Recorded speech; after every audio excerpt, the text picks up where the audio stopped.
You open your phone and type 3 words. So sorry. You scroll past a photo, a date, a black ribbon emoji. You add a heart. You move on. This is how you grieve now. But the real answer to what death actually demands of you is far stranger, far older, and buried in places you will never visit. Go back. Not 100 years, not 1,000. Go back 90,000 years to a cave in the Zagros Mountains in what is now northern Iraq. The cave is called Shanidar. Inside it, someone is digging a hole. Not for shelter, not for food storage, for a body. This is strange, and you should sit with how strange it is. An animal does not do this. A wolf does not bury its dead.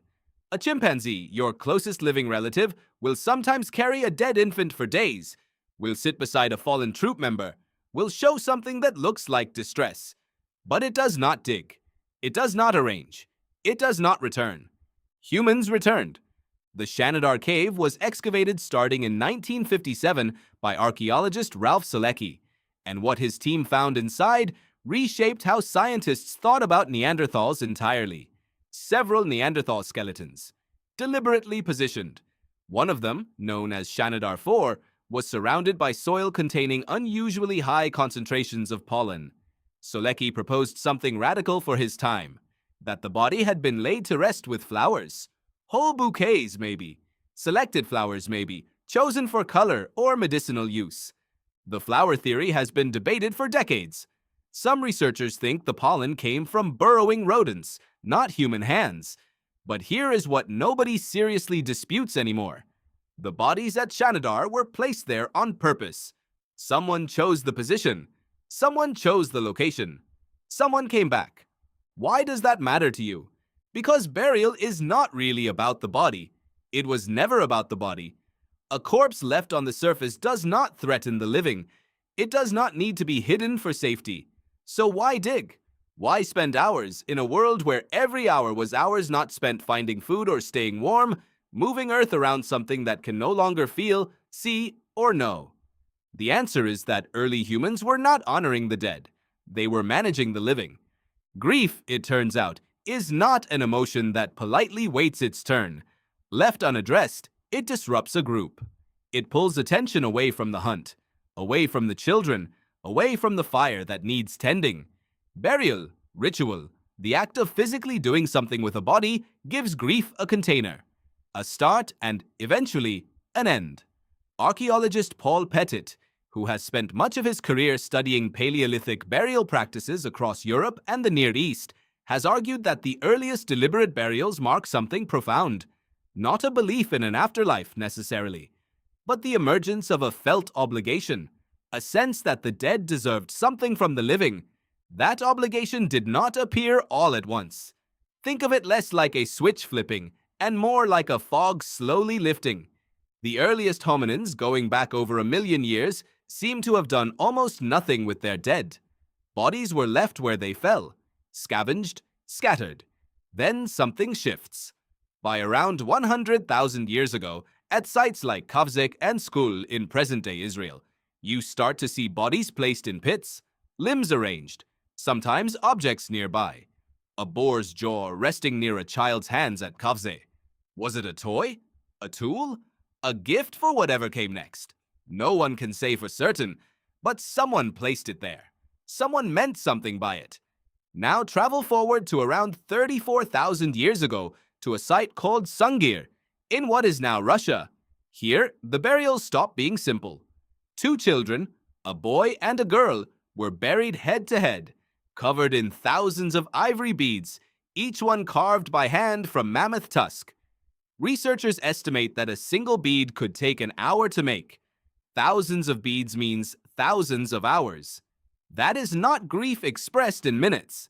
That is grief expressed in months, maybe years, of communal labor.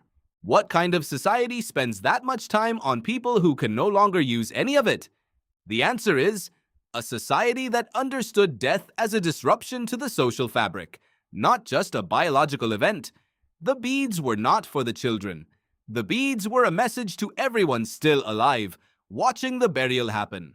A message about how much this group valued its members, about what loss meant here, about what would be done for you too when your time came. This is the part that should genuinely unsettle you.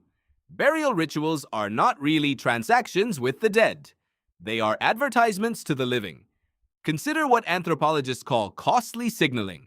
The idea is simple, even if the term sounds clinical. When a group spends enormous resources on something with no practical survival benefit, that expenditure proves something. It proves cohesion. It proves the group can absorb a major loss in time and labor and still function. A burial dense with ivory beads is not wasteful. It is, in its own brutal evolutionary logic, a flex, a demonstration of strength dressed as an act of love. And it worked, because it still works. Funerals today follow the same hidden architecture. The flowers, the gathering of dozens, sometimes hundreds, of people who take time off work, travel across countries, wear specific clothes, say specific words. None of it changes the biological fact of death. All of it changes the social fact of grief. It tells the living, this group holds together, even now. Here is where the story gets stranger still. Not every early human group buried its dead the same way, and the differences tell you almost as much as the similarities. At a site in Kenya called Nataruk, studied by researcher Marta Mirazon-Lar and colleagues, archaeologists uncovered something darker. The remains of roughly 24 people dated to around 10,000 years ago, showing signs of violent death, blunt force trauma, projectile wounds, some bodies left unburied, exposed where they fell. This was not ritual. This was the absence of ritual. And that absence is its own kind of evidence. It suggests these people were outsiders to whoever found them, or enemies, or simply too dangerous, even in death, to approach. So burial was never universal. It was conditional. It was reserved for those inside the circle of obligation, which means even 90,000 years ago, humans were already drawing lines, already deciding who counted, already using death rituals to define the edges of who belonged to you and who did not. You do this too. You do not send flowers to a stranger's funeral. You do not take a week off work for someone you never met. The intensity of your ritual response scales precisely with how close someone was to your circle. This is not coldness. This is the same machinery running in you that was running in the people who buried 2 children under thousands of hand-carved beads at Sungir. Proximity determines investment. It always has. There is one more layer to this, and it might be the strangest of all.